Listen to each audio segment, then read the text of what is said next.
Hello and welcome to this tutorial. I will show you how to calculate your borrower's bank statement income. There are two parts to this process. First, how to have income calculated. Second, how to interpret the report. Let's get started. The first part is simple. Just email me your borrower's 12-month or 24-month bank statements. I'll use my artificial intelligence calculator to process the information for you. Then you'll receive an email from me with an attachment like this. Open the attachment. It is an Excel spreadsheet. The second part is how to interpret the report. Now let's break down the report step by step.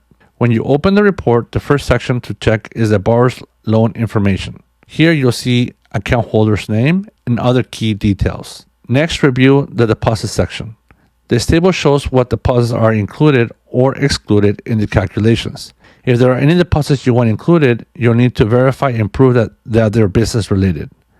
For large deposits, such as example here of $27,310, you'll need to source them, meaning you must document where it came from if you want to include them in the calculation. Next, on the right side, check the total NSFs account section. The standard guideline allows a maximum of 5. If there are more than 5, we may need to request an exception or explore other loan programs.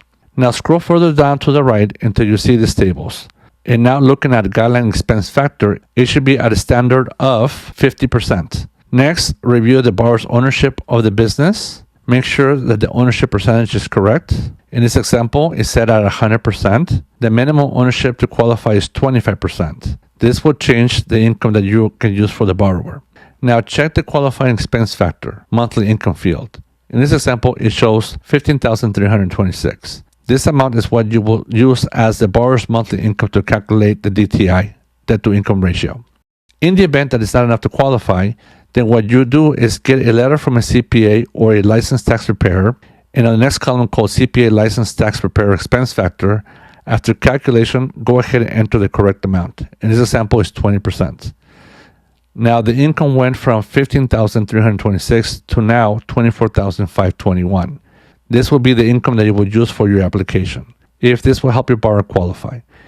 If you still cannot get the borrower to qualify, call me to explore other options such as DSCR loans or profit and loss only program.